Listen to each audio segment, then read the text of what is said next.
Houston Texans, Houston Rockets, Houston Dynamo, Houston everything, Houston born and raised, H-Town Rebel Space Cadet Sports. Ladies and gentlemen, boys and girls, children of all ages, folks of all stripes, and distinguished guests, put your hands together for the Space Cadet Sports Podcast. Houston, we have Paul Salazar Jr. Hey y'all, welcome back to the Space Cadet Sports Podcast, your Houston sports podcast for diehard Houston sports fans. From a diehard Houston sports fan, I'm Paul Salazar Jr., your favorite diehard Astros fan podcaster, and feel free to add as many qualifiers to that statement to make it true. I am an actor, improviser, writer, creative multi-hyphenate, and of course I'm a proud Houston native, and I have the receipts to prove it. I like to say people don't know this, but I'm the jester they named TC Jester for. That's right. I've spent the last decade or so as a comedy writer here in Los Angeles, and now, I'm podcasting. That's what happens when you hit 10 years out here. You start absent-mindedly calling it the 10 instead of I-10, and you start podcasting. Welcome to said podcast. Space Cadet Sports started as a passion project because most media is infuriating. As a diehard long-term fan of the Houston Astros and their other Houston sports teams, here we aren't doom and gloom casual fans, or worse, the national media haters. We love our teams and root them on, but also try to discuss the ins and outs of our teams without too much homerism. The key word here, of course, is try. Welcome back, folks. I should say, we're back. We're back. A dinosaur story. Look, I took some time off for the holidays. I also, besides bumping into my microphone and forgetting how to do this, I also got married. And now I'm back to let you know I can really shake them down. Shout out to 80-year-old songs, I guess is what I'm quoting now. Look, it's been a while since I've done a podcast. I've been really busy, but we're going to touch base with the Texans, the Rockets, and your Houston Astros in this episode, and I'll let you know what I've been up to, too. I'd like to welcome returning listeners and welcome new listeners to what my brothers call the Paul Broad Pod Ball Blog. Hey, brothers. Shout out to my brothers. They're both Milford men. Shout out to Arrested Development fans. Shout out to the subscribers on the Substack. That's right. You can check out the Substack. That's spacecadetsports.substack.com for the full blog experience, or the full blog experience, depending on your interpretation of Mr. Mumbles here. It's me, I'm Mr. Mumbles. We're recording this transmission here in sunny Los Angeles, where I'm joined by my co-host and co-producer, The Ross. To my Frasier, Carla, the dog, is here with me. Longtime listeners of the podcast know that she may get on mic from time to time. She's got the hot takes on this podcast. It's true. In a world of ridiculous sports podcasters, emotional reactions, hot takes, dudes yelling their opinions as if they're fact, look, I'm at least honest with you that, I'm ridiculous. No, not only that, but, I try to take the long view. I try to remember that we've elected to be fans and that there are bigger dragons in this world to fight. Why torture ourselves by letting these sports bras rile up our emotions? We try to be reasonable here. Up to an extent. I'm still a trash-talking clown, and I get in my emotions about the sports just like anybody else. I just try to at least admit off the top, I'm an entertainer, I'm a diehard fan, and I'm a clown, not to take myself too seriously, try not to take anything too seriously, and enjoy the things in life we're supposed to enjoy. But also, it's hard to practice what you preach, so be warned. Let's get to it, folks. I want to wish a good day, mates, to all my listeners out there, and let's talk sports. We like sports, and we don't care who knows. Shout out to any Quades out there, any fans of the Lonely Island. Goodness gracious, it took me a while. Look, the gears are not as sharp as they once were. I had to write a lot of notes for this podcast. Usually I like to just get on here and no notes it. Just kind of say whatever's in my little heart. But I'm so nervous. I'll just talk about any and everything. I have notes here, believe it or not. Look, the Texans, your Houston Texans.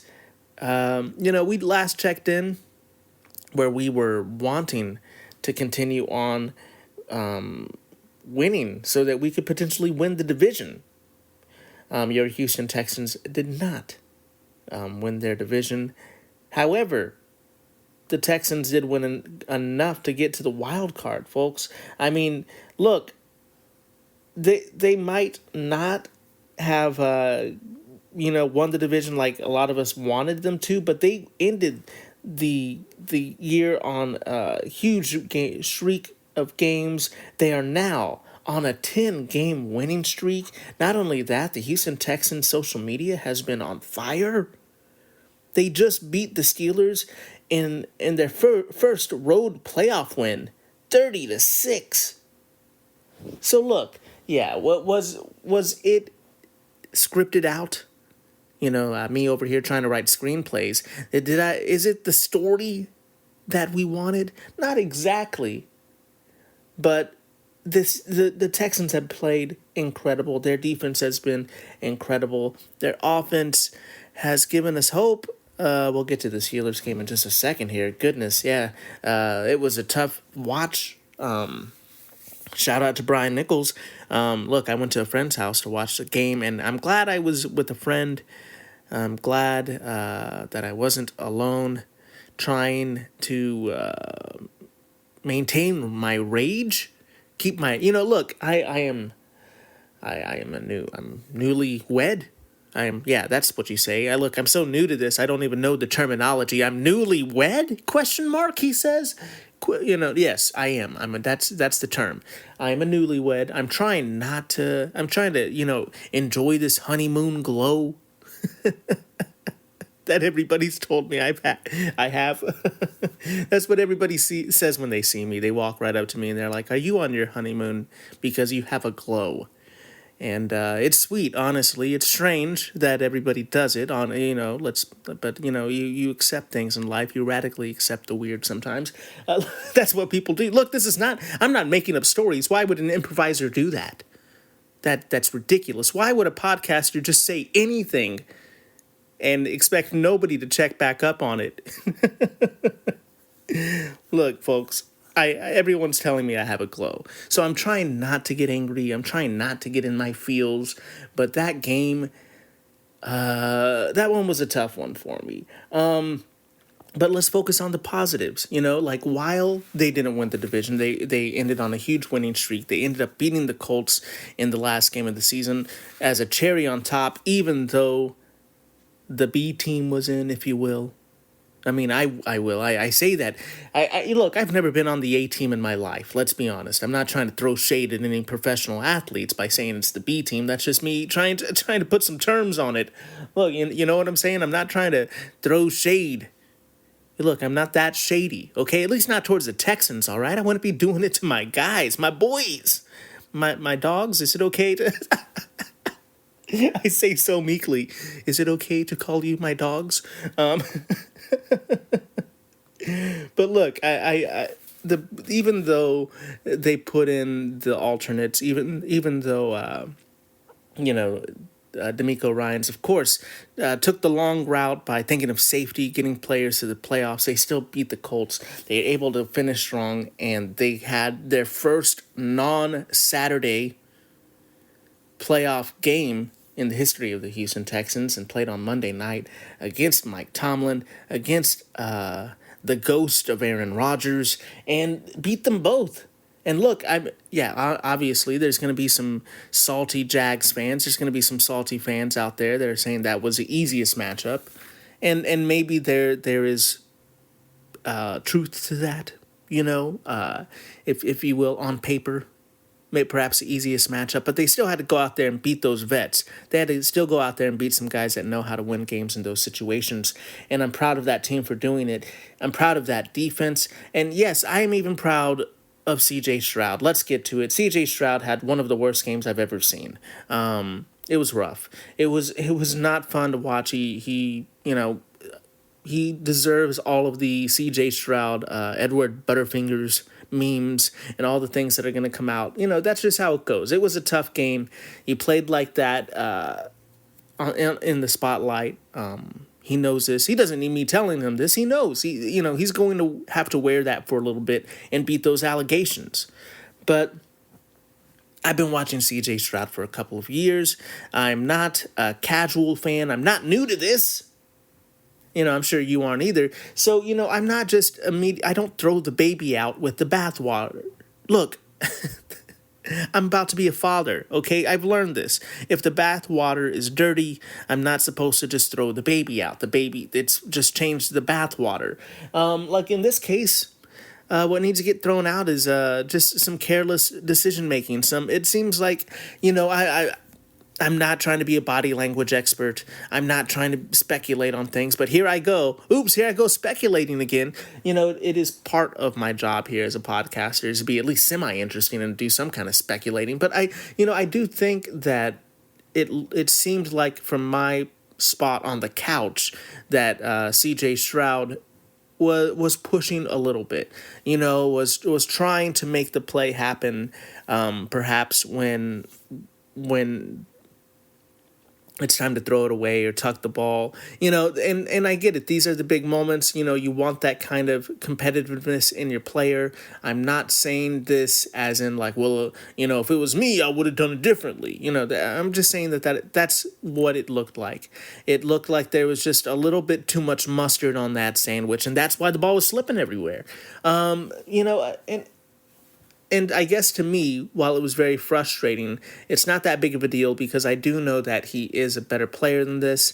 I do think that, honestly, there's only one way you can go from that kind of a performance, and that's up. I don't think Pixar's up.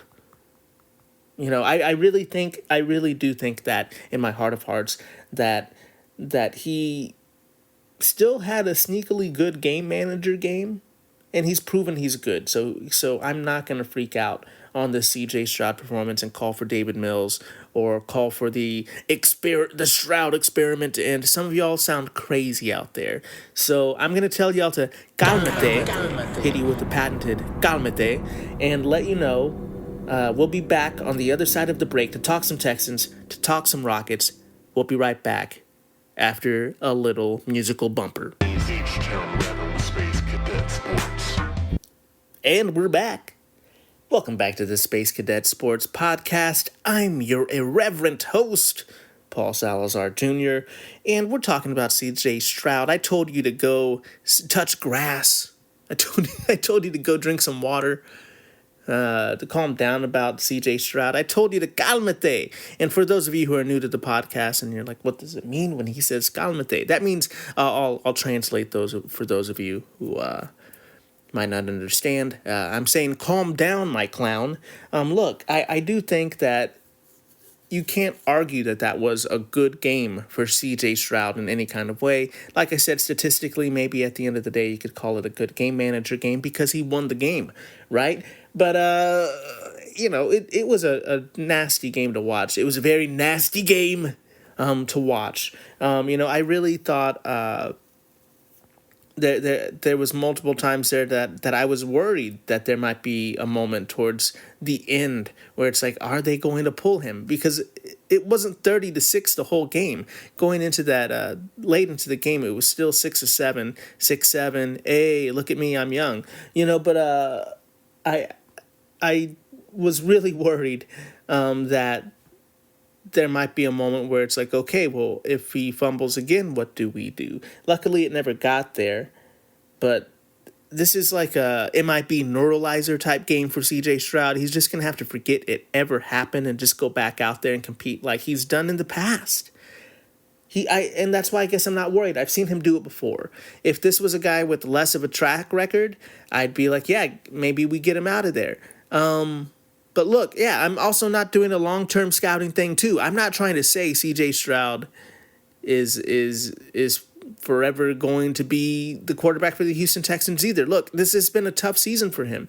But the poor kid has had multiple offensive coordinators, multiple things kind of working against him. So I'm giving him a little extra time because he has the talent.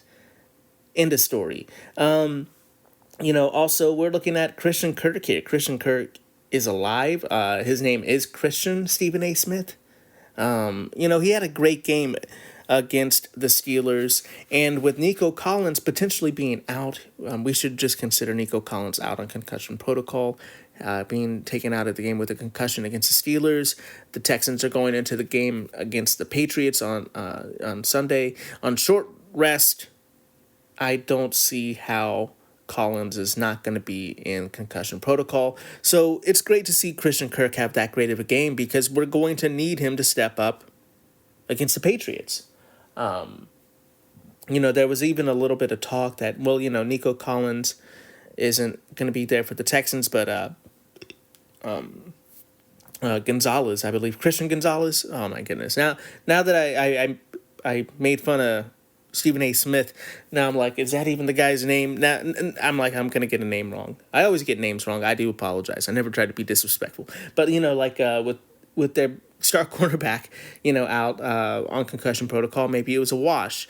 But Gonzalez does look like he's returned to practicing, so maybe he'll be there for the game, which would make their defense a lot, and the pass protection, not pass protection, but the pass defense a lot stronger. So that's something to watch. But obviously it was great to see Christian Kirk in that game. I think going forward, if this team doesn't have Nico Collins, Christian Kirk is going to be necessary receiver, necessary veteran. But also in the game, Woody Marks and Nick Chubb they were both spectacular with the running game. Woody eclipsing the 100-yard mark. Just really sneakily having a great day on the ground. Just really, this team, I've talked about it before, Nick Haley's offense really likes to predicate itself establishing the running game first that leads to passing. So sometimes earlier in the season with still figuring out the offensive line play and still figuring out what running back is used when, that it was tougher. And now it seems like they're figuring it out. Roles, people are more established in certain roles, and it looks like they can establish a run. So that was good to see. I think that is important to see, and that's a reason why I am excited about this Pats game, because they're establishing the run. They're figuring out offense. There was even a Little Giants play in this game. They did the annexation of Puerto Rico. Look, the flea flicker didn't end very well, but I understand to see that they would go into the magic bag of trick plays and actually pull one out means that they felt good about how the offense was running. I don't think this offense has been looking that good all season long. Obviously, I'm talking about a busted play that did not end well. That could have been a touchdown play. Didn't end up being one. It was a tough one to watch, but I'm bringing it up because I do think that this offense is starting to hum. Now, we're going to need them to score touchdowns, right? We're gonna need them to pull their weight in the playoffs. So hopefully that's what starts happening. I mean, honestly, the offense looked good with the exception of CJ, I would say, and that was tough. But I do think when we look at the New England Patriots on the radar, this isn't the Tom Brady Patriots, and I don't know why. You can call me James Brown because, ow, I feel good. Look, I'm not going to apologize to Carla for scaring her by doing that. I'm not going to apologize to you for doing that, okay? This is what you come to the podcast for. I just rub your nose in it when I do something goofy. Look, that's, I guess so. Now, look, I do feel good about this. I do. Now, am I calling it as a decisive win, the Texans win, not even think? No. I feel good about the Texans in this game. I think they can win. I'm picking them to win. But Drake May is a mobile quarterback, and that gives me a lot of fear. That's going to keep me up at night. I think the Texans D is spectacular. I've even said in podcast episodes past that they could even be historic, at least historic for the Houston Texans franchise. Sure, that we'll see how they end. We'll see how the season ends, but I really love that defense, and that defense has now proven that they can go out there and win playoff games with little to no help. But, and here comes the but again, if Drake May keeps the Pats offense on the field by being mobile, by running here and there, and eats into the time of possession, that could spell big trouble for the Texans' ability to win this football game. A 6-7 playoff game is not ideal. 6-7. Like I just worry that the difference between Aaron Rodgers and Drake May, obviously that mobile, that ability to sneak out of the pocket,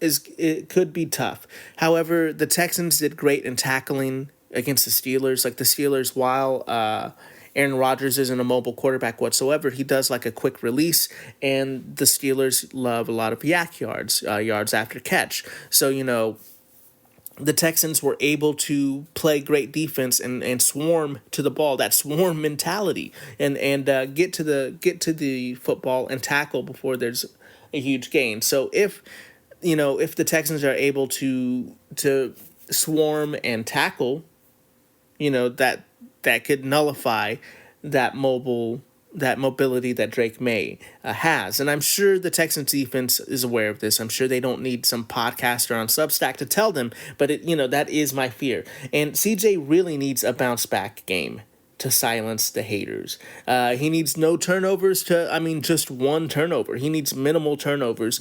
And that's not just for his reputation's sake, although we do care about that. That's to win this football game. He's going to need minimal turnovers to zero. He's going to need to spread the ball around. And this is going to have to be a big time of possession game. And honestly, one touchdown could do it. After seeing what the Texans did last week in the wild card round, one touchdown could be it. So because of all that, I'm betting on the Texans. I'm saying I think the Texans can do it. Whew. But let me know what you think. Definitely, I know that it's going to be a good game. I think it's going to be close, but I'm thinking it's going to be it's going to be something. I'm saying like 17-24 Texans. Calling it now. Let me know what you think, folks. Moving on to the Rockets. It has been a long December. A long December leads to a long January for you Houston Rockets. This January, 2026, has not been friendly. It has been terrible, terrible news. And even taking it out of the sports realm for a bit, just even what's happened to Megan Good. There's terrible. It's been a rough start. And I don't even want to spend that much time on it. Obviously, people know what I stand for, what I believe. We should not have masked men in these streets killing folks. I can't believe it.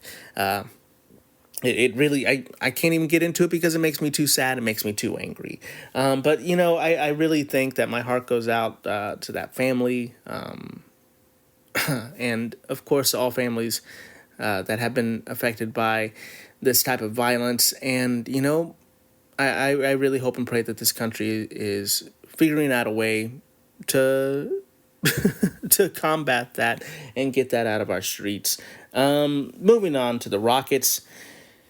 Oh, boy. Alperen Sengun has been injured. Kevin Durant has not been able to lead the Rockets to victories as a solo star. Jabari Smith Jr. has had a rough stretch of games. Tari Eason is battling injuries. Head coach Ime Udoka is being questioned for some of his decisions, and I get it. Some decisions like Aaron Holiday all of a sudden starting in the starting lineup over Reed Shepherd.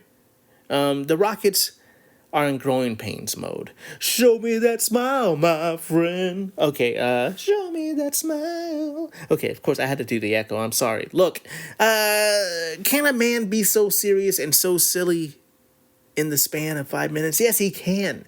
Yes, he can. Si se puede. Look, I honestly, this whole Rocket stretch has been rough for me. Not only as a fan, but as a man. Look, I went out to see the Rockets play the Clippers And that was kind of like the start of me taking some time off during the holidays. It was my Christmas present from Sarah, and we didn't know it, but we ended up sitting in the wall, which is a section you're not supposed to sit in and wear other teams' gear. Look, nobody told me this. I never checked any boxes. I never agreed to this. Maybe Sarah did. Look, I don't know. She was also very confused by it too. So she's a pretty aware woman. I would not suspect that they're sliding something past her. I don't know, but I was literally about to get kicked out of the Clippers arena for wearing a Summit hat with the Rockets logo on the side and a anime Rockets T-shirt. And I thought they were doing a joke. I thought it was a bit when they were like, you can't wear that hat here. And I was like, oh, you want me to take off my shirt too? I was like doing jokes with these people. And then it went from jokes to them giving me an official warning that that I was gonna get bounced from the stadium, the arena, if if they had to warn me again. So since that moment, it's been rough as a Rockets fan. Look, we'll chat more about that some other time for sure. Write in some questions if you've ever been to the Clippers Stadium, the Intuit Dome. But anyway, it's also been hard for the Rockets, but besides being hard for me, the Rockets are in growing pains mode for sure. I honestly think that no matter if you get a big star like this, if you trade for a big star, whether it's KD, whether it's LeBron, Kawhi, Harden, if the Rockets are a team signs up for top tier talent, there will be a little bit of growing pains, period. I feel like every team goes through it. There's always this little phase. I do think they'll start winning. They'll get healthy, and this will be a blip. And we'll talk about this at the end of the season. It's like, oh, remember that really rough time? But right now it definitely sucks. They're turning it around. They beat the Chicago Bulls. And I think, just a little bit of momentum is sometimes all you need. Beating the Bulls is that first step. And I think the Rockets are now going to they're playing Oklahoma City today. And this is going to be a big statement game. Now, I do think that the Rockets are going to have a big ask to win this game, but if nothing else, they need to go out there, they need to compete, and they need to make a statement against this team and say that even shorthanded, even during a rough stretch, we can compete with the best of them. Be nice for a win, but I'm hoping for at least some competition. Folks, we're going to take a quick break. We'll be right back on the other side to talk some Astros and to wrap up this podcast. It's been so long, I don't even know what it's called anymore. We'll be right back. H-Town Rebel Space Cadet Sports. Hey, y'all. Welcome back to the Space Cadet Sports Podcast. It's your boy, your host, Paul Salazar Jr., here with my co-producer, Carla, behind the glass. That sounds like I'm torturing her. But no, we have no producer's class here. She is on the couch, laying on a variety of pillows that she likes to burrow in, and she looks very happy. Folks, let's talk your Houston Astros. That's right, it is January, and soon it will be February. The winter is almost over. And we might have some pitchers and catchers reporting soon enough, but I don't want to get you too excited. Don't want to get you too titillated. Folks, one thing that has happened since we last talked was Tatsuya Imai, and I believe that's how you pronounce it, and I apologize if you don't. Look, I listen to a lot of podcasts. I look to a pronunciation guide. But sometimes I just have a brain fart moment when I'm talking here on mic. I don't know how to explain it, but also, I always try to be respectful. But Imai is looking like an Astro from day one. This guy, it looks like he's going to bring big pitching and bring a big personality, if not a big frame, to the Houston Astros. Look, I have seen some video of him, but I'm not a scout. Look, I've told you, I'm a fan. I'm a super fan. Look, I've probably seen more videos of Tatsuya pitching than you have. Yeah, but I'm not going to sit here and try to break it down and be like, okay, well, when you look at his slider, because that's just because I haven't seen enough of it yet. I was going to say because that's not me. But look, I will go into that if I've seen enough pitching to do that. I will pretend to be a scout. But at least right now, I will admit that I don't know. I don't have scouting on him. I don't know exactly what type of comp to make for Tatsuya. But what I do love to see is him at the Texans game throwing up the H, him at the Rockets game courtside, him coming over here to the United States wanting to play Major League Baseball and saying something like, I don't want to join the Dodgers, I want to beat them. That's the type of Houston mentality that we need. This guy, I love that personality. I love the, like even there was a meme of Tatsuya in Los Angeles and being like, the groceries here are so high. And that's why he didn't come here. Look, the groceries here are expensive. I could attest to that. It's expensive to live in Los Angeles. That's expensive to live in most big cities. Yeah, but I'm just saying, I love the LA slander. I love him saying he wants to beat a team like the Dodgers. I love his personality. I think he's going to make a great Astro. He chose the number 45, much to my dad's chagrin. My dad, look, in a non-political way, my dad loves the number 45. It's like, oh no, this could be bad. No, so that, like, my dad's hilarious. He never wants to wear another person's jersey, so he will get, custom made jerseys. A lot of people are like that, but he likes to choose a number. Since long before 2016, he's chosen the number 45 for his Astros jersey. So when Garrett Cole took that number, he was a little frustrated. Now that Tatsuya has it, he's like, no, now I got to share my number with another guy. Look, I promise my dad knows he's not on the team. But Tatsuya, I really do think he's going to do great. He did enter into a contract with the Astros that has an opt-out immediately after the first season. I believe it's a 3-year contract with 3 opt-outs. Obviously 2 opt-outs because the third year the contract's over, Paul. Oh, you fool, Paul. But yeah, I do think that Tatsuya Imai, now he can't talk. Now I'm looking at it and I'm freaking out. This is what happens.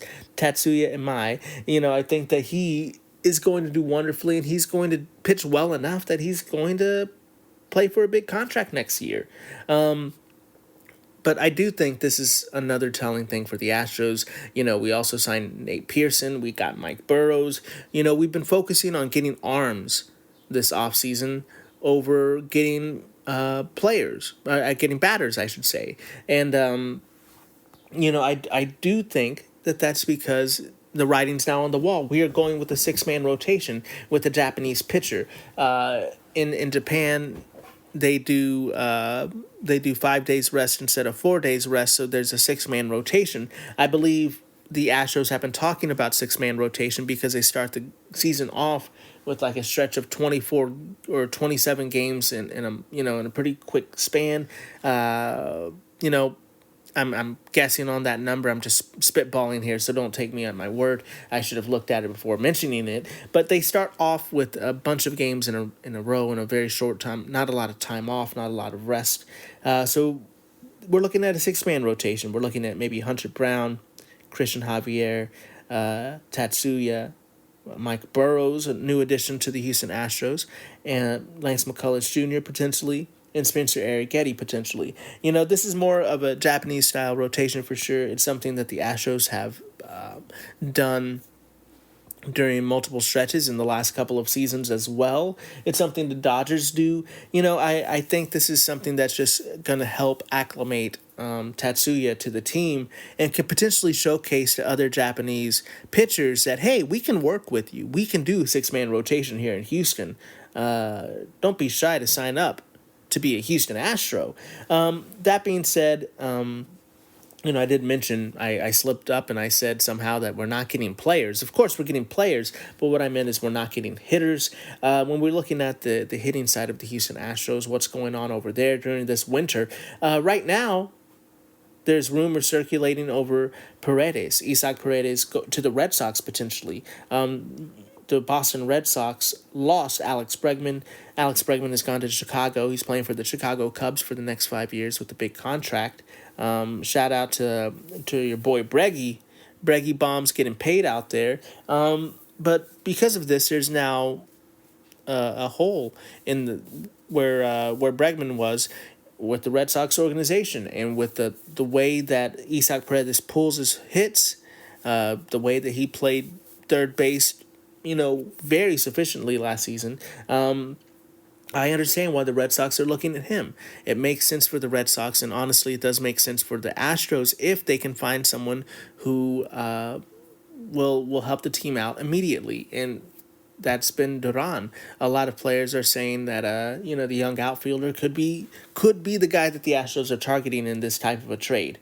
But I really don't know. That's speculation. That's only things I've heard. I have no sources. I have sauces. I have barbecue sauce. I have plenty of that. I make a good homemade barbecue sauce, but I have no sources. I think it's true that we have too many infielders right now. There's not another Jose Altuve in the infield willing to switch to a full-time position. I don't think Christian Walker, Isaac Paredes are willing to do that. And right now, Christian Walker is not an ideal candidate to be traded because of how poorly he played last season. So I don't want Isaac Paredes gone. This is more me being like, okay, the writing's on the wall. This rumor's out there. Might be happening at some point or another.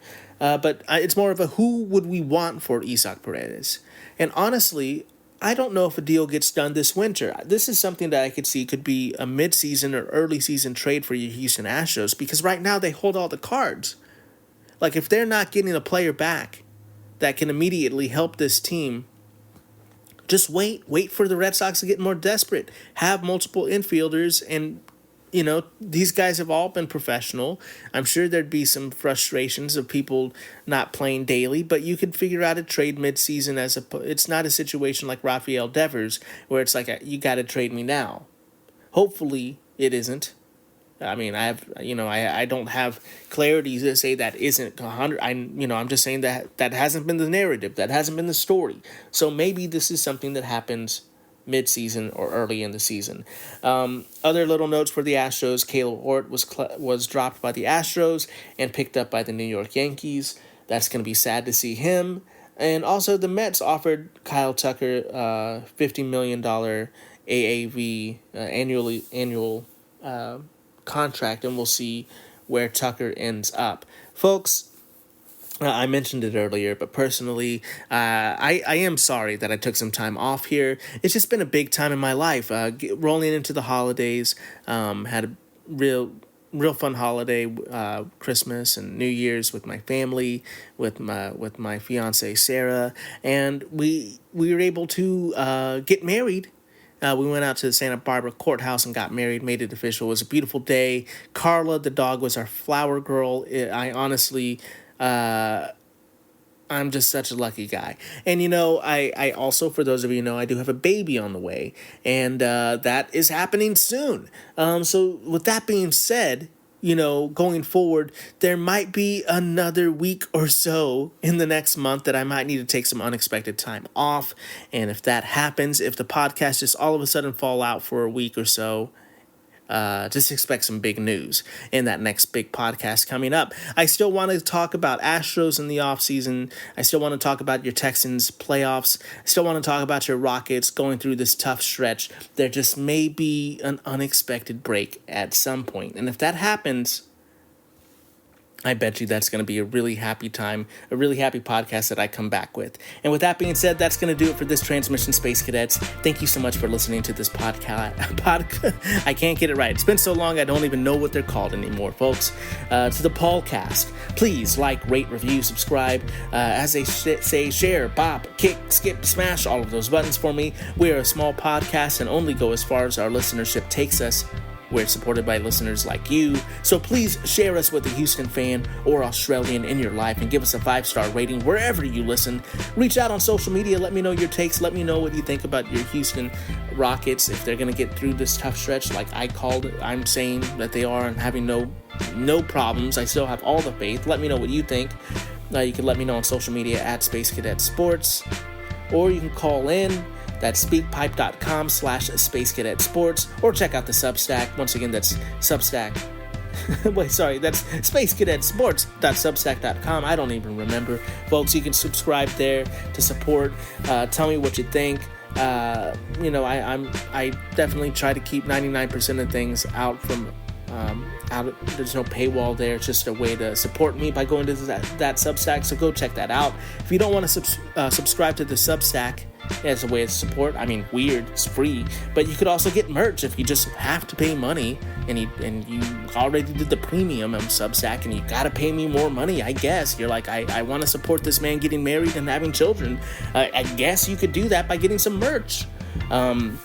We have Don't Sleep on Houston t-shirts. We have Carlo the Dog hats and H-Town Blue.